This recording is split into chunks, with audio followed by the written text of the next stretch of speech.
Good morning friends, स्वागत है आप लोगों का हमारे इस यूट्यूब के चैनल पे जिसका नाम है डायनामाइट ऑनलाइन क्लास। अगर आप लोग एनसीईआरटी 10वां का गणित का अध्ययन करते हैं तो आज मैं आप लोगों के लिए एक ऐसे वीडियो लेकर आया हूं जिसमें परीक्षा में बोर्ड के एग्जाम में निश्चित रूप से ये सवाल पूछे ही जाते हैं और आपको ये सवाल में पूरे का पूरे अंक कैसे आएगा, कैसे इस सवाल को आप पढ़ के समझ के बना लेंगे। तो इन्हीं सारी क्वेश्चनों का जवाब लेकर मैं इस वीडियो में आया हूं। तो कृपया करके इस वीडियो को स्किप किए हुए बगैर पूरा देखेंगे और पूरा देखेंगे तो निश्चित रूप से सवाल समझ में आएंगे, तो आप भी समझ आएंगे और अपने साथ साथ अगल बगल के जो भी स्टूडेंट हो उसको भी समझा दीजिएगा। तो कृपया करके अगर आप लोग पहली बार इस चैनल पर आए हैं तो निश्चित रूप से सब्सक्राइब कर लें, बेल आइकन को दबा लें ताकि इस तरह का वीडियो का नोटिफिकेशन मिलता रहे। चलिए वीडियो को शुरू करते हैं। इसमें साफ स्पष्ट रूप से कहा गया है कि उस त्रिभुज का क्षेत्रफल ज्ञात करें जिसके शीर्ष निम्न है, यानी ये त्रिभुज के शीर्ष है, हमें याद रखने हैं ये त्रिभुज के शीर्ष है।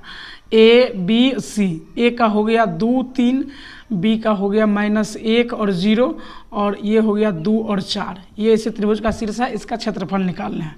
त्रिभुज का क्षेत्रफल, ये निर्देशांक त्रिभुज का चिन्ह होते हैं। त्रिभुज का क्षेत्रफल जो होता है दोस्तों याद रखना बेहद ही आसान होता है। इसे बड़ा बड़ा कोष्ठ लिखेंगे, यहाँ पे होता है x1 y1 y2 घटे y3 plus x2 into y3 घटे y1 और प्लस x2 x3 और y1 घटे y2। ठीक है, तो दोस्तों इस सूत्र पे हम लोग मान बैठाएंगे और इस सूत्र पे मान बैठाने से पहले हम लोग इसको लिख लेते हैं। ये x1 बराबर 2 और y1 बराबर 3, ये x2 बराबर यहाँ पे हो गया -1 और y2 बराबर कितना 0, x3 बराबर हम लोग लिखेंगे तीसरा नंबर बिंदु का ये है 2 और y3 बराबर कितना हो गया 4। ठीक है दोस्तों, अब इस पे हम लोग इस पे मान बैठाएंगे। 1/2 x1 का मान यहाँ पे देखते हैं तो 2 है और y2 घटे y3, y2 का मान दोस्तों देखते हैं 0 है और 0 में से कितना घटाना है 4 प्लस x2 का मान दोस्तों कितना है -1। जब ये मान माइनस में मिले तो मान को कोष्ठ में रखना है, ध्यान रहे मान माइनस में रहे तो मान को कोष्ठ में रखना है। अब y2 माइनस y3, इसका मान हो गया 4 और y3 का मान हो गया 3, y1 का मान हो गया 3 प्लस x3, इसका मान हो गया 2 और इसको माइनस में नहीं लिखना है, कोष्ठ में नहीं लिखना, y1 घटे y2 तो 3 घटे 0। माइनस प्लस सभी तरह करेंगे तो जहाँ पे ध्यान रखना है दोस्तों, जहाँ पे अगर माइनस रहेगा तो वहाँ पे कोष्ठ डाल के मान बैठाने हैं। 1/2 इसको घटा देंगे 0 और 0 में से 4 गया तो माइनस में 4 प्लस ये हो जाएगा माइनस में 4 में से 3 गया था ये हो गया 1। ठीक है दोस्तों, और ये 3 दूनी 6 हो गया। ठीक है, तो इस तरीके से इसका मान निकाला जाएगा, 6 हो गया। अब इसमें जो है यहाँ पर भी इसी लैंग्वेज में लिखते हैं 2 और 3, अब इन सबको गुना करके लिखते हैं। ये हो गया माइनस में 8, ये हो गया माइनस में 1 और ये हो गया 6, तो ये कितना हो जाएगा 8 1 9, 9 में से 6 गया तो 3, 3/2, 3/2 का मतलब 2.1/2 वर्ग इकाई। ध्यान रहे दोस्तों, कभी कभार क्या होता है सूत्र माइनस में भी आ जाते हैं, तो माइनस में आ जाते हैं तो वो भी सवाल बनाया हुआ ठीक रहेगा। हो सकता है कई कैलकुलेशन में भी गलती होगा, लेकिन रूल यही नियम का पालन किए जाएंगे। ध्यान रखना है कभी कभार क्षेत्रफल का मान माइनस में भी आ जाते हैं, आंसर माइनस में भी आ जाते हैं, लेकिन उसको हमको लिखना है कि क्षेत्रफल कभी माइनस में नहीं आ सकता, इसलिए उस आंसर को प्लस पॉजिटिव में देकर आंसर बताने हैं। तो इस तरीके का मैंने एक सवाल था जो यहाँ पे मैंने इसको हल कर दिया। दोस्तों आप लोग दूसरा सवाल अपना से खुद हल करेंगे और अगर कोई गड़बड़ी आता है तो नीचे कमेंट बॉक्स में लिखेंगे तो मैं इस सवाल का हल करके वीडियो भी आप लोगों को भेज दूंगा। तो इस तरह का सवाल समझ गया। ये एनसीईआरटी का ये 7.3 एक्सरसाइज नंबर का सवाल है, ये पहला ही सवाल है। अब मैं आप लोगों को दूसरा सवाल बताता हूँ। दूसरा भी सवाल इसी तरीके से हम लोग बनाएंगे तो एकदम आसान है। दूसरा सवाल आसान है इसका मैंने एनसीईआरटी का मोबाइल पर ही इसका गणित का सवाल का फोटो खींच लिया था। अब मैं यहाँ पे लिखूंगा और आप लोगों को बताऊंगा। निम्नलिखित में k का मान ज्ञात कीजिए। k का मान ज्ञात करना है ताकि तीनों बिंदु संरेख हो जाए, तीनों बिंदु संरेख हो जाए। देखो फर्स्ट सवाल ये पहला नंबर का सवाल है, दूसरा सवाल आप लोग बना लीजिएगा। फर्स्ट सवाल हम बना देते हैं 7 माइनस में 2, ठीक, और ये हो गया 5 और 1 और ये 3 और k। ये जो सवाल है इसमें कहता है तीनों बिंदु संरेख हो जाए, इसके लिए के का मान ज्ञात कीजिए। तो दोस्तों जब बिंदु संरेख होते हैं तो इसी सूत्र का इस्तेमाल किया जाता है और इस सूत्र के आगे में के यानी 0 लिख दिया जाता है। अगर त्रिभुज का क्षेत्रफल 0 हो जाए तो बी जो है वो ए जो है वो इसी भुजा पे आ जाएंगे। तो हमको सूत्र यही लिखना है संरेख के लिए। देखो कितना आसान सूत्र है। संरेख के लिए 1/2 देंगे, यहाँ पे सेम सूत्र x1 y2 घटे y3 प्लस x2 y3 घटे y1 प्लस x3 y1 घटे y2 बराबर क्या करना है दोस्तों, यहाँ पे 0 कर देना है। अब यहाँ से ये 2 चल जाएगा नीचे में तो उस साइड भी 0 गुना 2 तो 0 हो जाएगा। अब इसमें हमको मान बैठाना है दोस्तों। मान x1 का मान कितना, अब हम डायरेक्ट इस पॉइंट में आपको x1 y1 x2 y2 x3 y3 लिखना सिखा दिया था। तो अब हम क्या करेंगे दोस्तों, डायरेक्ट मान इसमें लिखेंगे। तो x1 का मान हो गया 7, y2 का मान हो गया 1, y घटे y3 इसका मान हो गया कितना k प्लस x2 का दोस्तों मान हो गया 5, y3 घटे y1 यानी k माइनस, यहाँ पे माइनस में 2 है तो कोष्ट डाल के मान देने पड़ेंगे, ठीक। और x3 इसका मान है 3, y1 घटे y1 का मान है -2 और y1 घटे y2 2 और घटे y2 इसका मान है 1, ठीक। इतना बराबर कितना हो गया, 0 हो गया। अब इसका हमको मान निकालना है। देखो ये दोनों एक समूह का नहीं है तो इसको इनसे गुना करेंगे 7 - 7 के, ठीक। और इसके बाद इसको इसमें गुना करेंगे, ठीक है। 5 के माइनस माइनस मिल के प्लस इसको गुना करेंगे 10 हो जाएगा। और दोस्तों यहाँ क्या होगा, ये दोनों जुट जाएंगे क्योंकि दोनों माइनस में है। तो दोनों माइनस में होगा तो ये कितना हो जाएंगे माइनस में 2 और 1 3 इस 3 से गुना कर देंगे तो कितना हो जाएगा 9 बराबर कितना हो गया 0। अब हमको क्या करना है, ये दोनों एक और रखना है, बाकी बात सबको उस साइड रखने हैं। तो ये माइनस में 7 है प्लस में 5 है, तो माइनस में 7 प्लस में 5 तो ये हो गया 2k। इधर कितना हो जाएगा, ये 10 और 7 17 में से 9 गया था 8 को उस साइड लेके चल जाएंगे तो माइनस में 8 हो जाएगा, माइनस में 8, इस साइड प्लस में 8 हुआ उस साइड लेके चल जाएंगे माइनस में 8।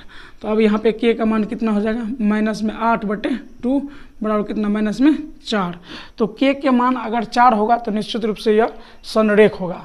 तो यही 2 क्वेश्चन बोर्ड में लगभग तक ज़्यादा आने का चांस रहता है, के का मान ज्ञात करने के लिए और त्रिभुज का क्षेत्रफल निकालने के लिए 2 नंबर के रहते हैं। आप लोग इस चीज़ को बढ़िया से समझोगे तो निश्चित रूप से ये आपके बोर्ड में आने वाले क्वेश्चन है, तो इसको पूरा एकदम बढ़िया से तैयारी कर लीजिए और अच्छे तरीके से लिखिए।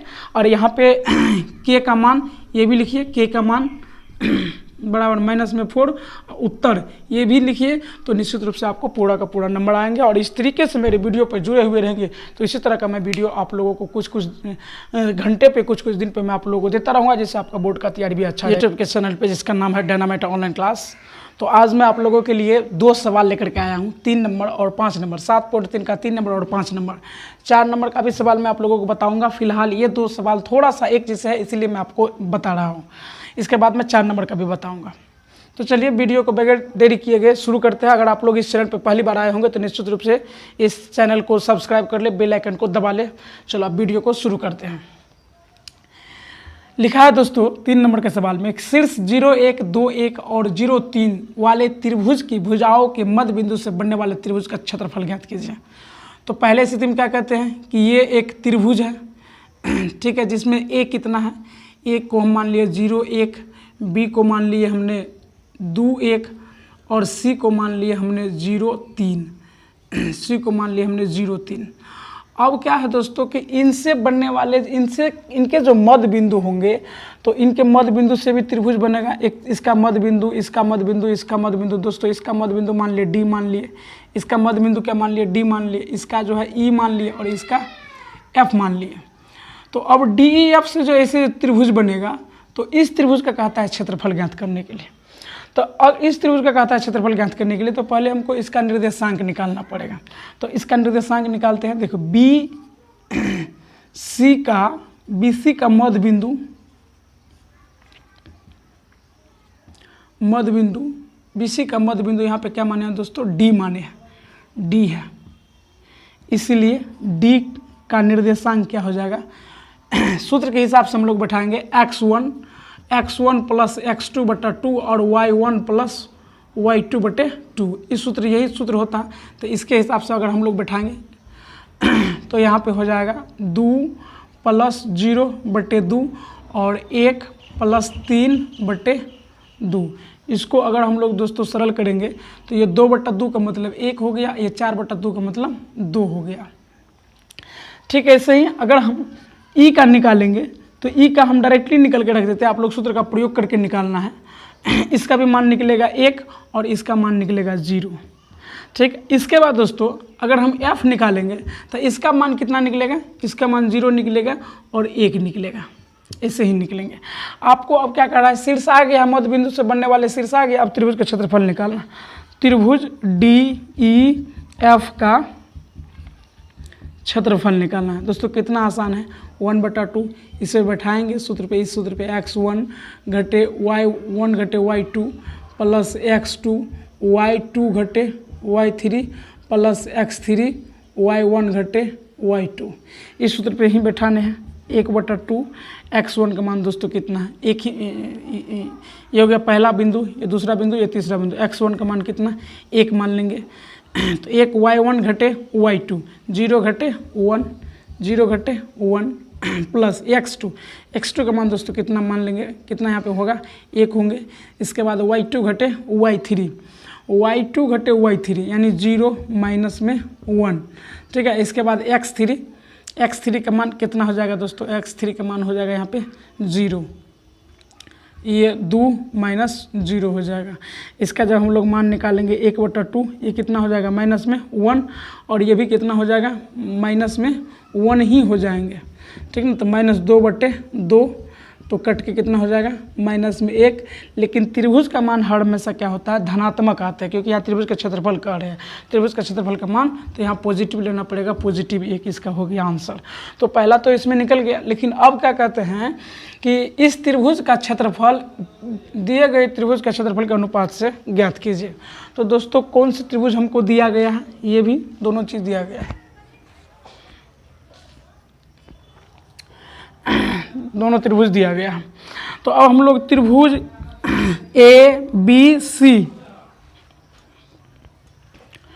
ABC का क्षेत्रफल भी ज्ञात करने हैं, इसी सूत्र पे निकालने पड़ेंगे।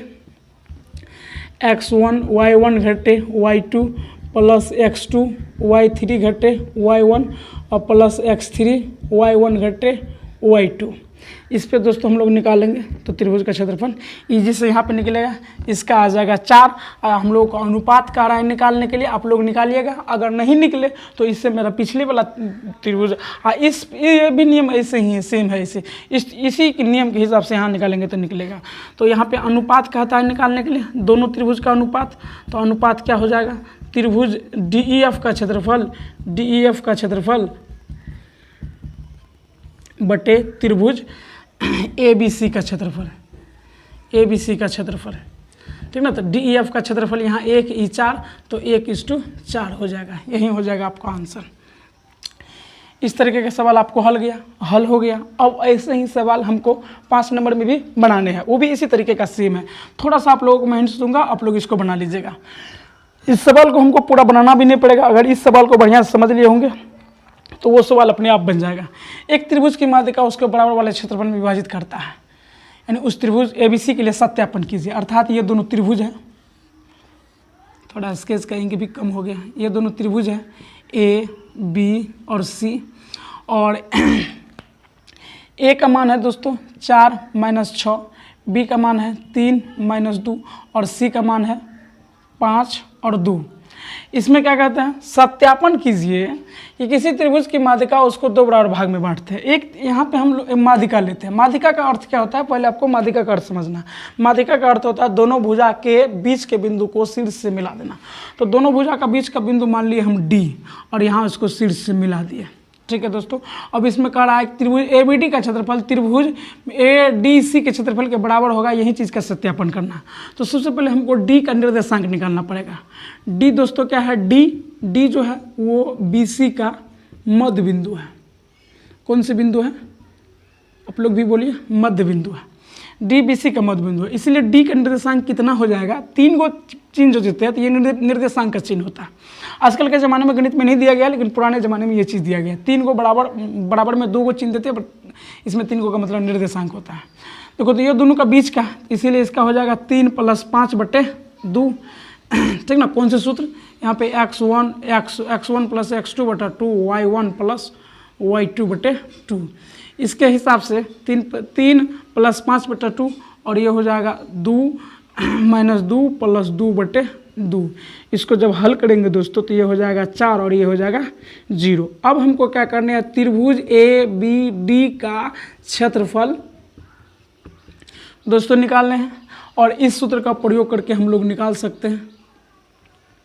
इस सूत्र का प्रयोग करके y2 - y3 + x2 y3 - y1 + x3 y1 - y2, इस सूत्र पे त्रिभुज ABD को मानेंगे तो निकल जाएगा। यहाँ आप लोग आराम से बना सकते हैं, किसी तरह का दिक्कत नहीं होगा। अगर दिक्कत होगा तो कमेंट बॉक्स में लिखिएगा, उसका मैं हल आप लोगों को बता दूंगा। और फिर से हम लोग क्या करेंगे दोस्तों, त्रिभुज हम लोग ADC का भी क्षेत्रफल हम लोगों को ज्ञात करने हैं। त्रिभुज ABD और त्रिभुज ADC, इसका भी सेम उसी सूत्र पे क्षेत्रफल हम लोग ज्ञात कर लेंगे, जो सेम सूत्र है उसी सेम सूत्र पे हम लोग ज्ञात कर लेंगे। तो ऐसा ज्ञात करने के बाद देखेंगे कि दोनों का क्षेत्रफल क्या होता है, बराबर होता है। तो यहाँ पे लिखेंगे त्रिभुज, जो भी आएगा सेम आएगा, बराबर आएगा। त्रिभुज ABD का क्षेत्रफल बराबर लिखेंगे त्रिभुज ACD का, ABD और ACD दोनों का क्षेत्रफल क्या हो जाएगा, बराबर हो जाएगा। अतः सत्यापन हो गया। ठीक है, तो ऐसे ही दोस्तों बनाने हैं। ये तो हो गया 2 त्रिभुज। अब हमने 4 का सवाल आप लोगों को छोड़ दिए थे, तो 4 का सवाल भी मैं अब थोड़ा ही 2 मिनट का चीज़ है, बस ज़्यादा मिनट का चीज़ नहीं है। 2 मिनट में आप लोग इसको वीडियो को पुश करके लिख लीजिएगा, और 4 नंबर का सवाल मैं आपको ऐसे बता दूंगा जो आप यूँ चुटकियों में सोल्व कर लेंगे, अगर वीडियो को स्किप नहीं किए हुए रहेंगे तब। आप लोग इसका मैंने फ़ोटो भी डिस्क्रिप्शन में मैं डाल दूंगा, फोटो के माध्यम से भी आप लोग इसका लिख लीजिएगा। 4 नंबर के सवाल को क्या कहता है, एक चतुर्भुज का क्षेत्रफल ज्ञात करने के लिए। ठीक ना, एक चतुर्भुज ऐसे है, कोई भी मान लो, कोई भी, सबका दिया गया है A B C D, इसके भी निर्देशांक है, इसके भी निर्देशांक है, इसके भी निर्देशांक है, इसके भी निर्देशांक है, सबका निर्देशांक ज्ञात है। हमको चतुर्भुज का क्षेत्रफल ज्ञात करना है। तो चतुर्भुज का क्षेत्रफल नहीं ज्ञात करके इसको क्या करते हैं, 3 को त्रिभुज में विभाजित कर देते हैं। A को क्या करेंगे, C से मिला देंगे। ठीक है, अब हम यहाँ पे क्या करेंगे, त्रिभुज ADC का क्षेत्रफल निकाल लेंगे। ठीक, ADC का क्षेत्रफल हम लोग ये वाला सूत्र पे निकाल लेंगे। y2 - y3 + x2 y3 - y1 + x3 y1 - y2, इस सूत्र पे हम लोग निकाल लेंगे। फिर ऐसे मान इसमें बैठाएंगे, ये हो गया x1 y1, ये हो गया x2 y2, ये हो गया x3 y3। ठीक दोस्तों, इसके बाद इसका मान जब निकल जाएगा तो त्रिभुज ABC का क्षेत्रफल हम लोग निकालेंगे। फिर कौन से सूत्र पे, सेम वही सूत्र पे, x1 y2 - y3 + x2 y3 - y1 + x3 y1 - y2 करके निकाल लेंगे, ये भी निकल जाएगा। और दोस्तों तब हम यहाँ पे लिखेंगे चतुर्भुज ABCD का क्षेत्रफल, चतुर्भुज ABCD का क्षेत्रफल, ये नहीं देना, चतुर्भुज ABCD का क्षेत्रफल क्या हो जाएगा, त्रिभुज ACD का क्षेत्रफल प्लस त्रिभुज ABC का क्षेत्रफल, और दोनों को आराम से जोड़ के यहाँ पे अच्छे से निकाल लेंगे। आप लोग भी इसको जो शुरुआती समय में हमने जो बताए थे, ये त्रिभुज के क्षेत्रफल को मान निकालना एकदम आराम से सीखिएगा, चाहे माइनस में आए प्लस में आए आंसर, उससे कभी डरना नहीं है, उससे कभी ये नहीं सोचना है कि गलत आ गए। और इसको जब बनाएंगे तो आराम से बन जाएगा। आप लोगों का 7.3 का चैप्टर जो है एकदम बिल्कुल खत्म हो गया। आप लोग अपना से बनाएंगे और इसको जब बार बार बनाते रहेंगे तो एक तरह से प्रैक्टिस हो जाएगा और आप परीक्षा में भी अच्छे तरीके से बना सकते हैं। अगर वीडियो अच्छा लगा हो तो निश्चित रूप से लाइक करें, शेयर करें और दूसरे विद्यार्थी को भी बताएं, ताकि इस तरह का वीडियो से वो भी कुछ सीख ले। और आपका कुछ सीखने से अगर उनका अच्छा होता है तो निश्चित रूप से आप भी पुण्य के भागी कहलाएंगे। धन्यवाद।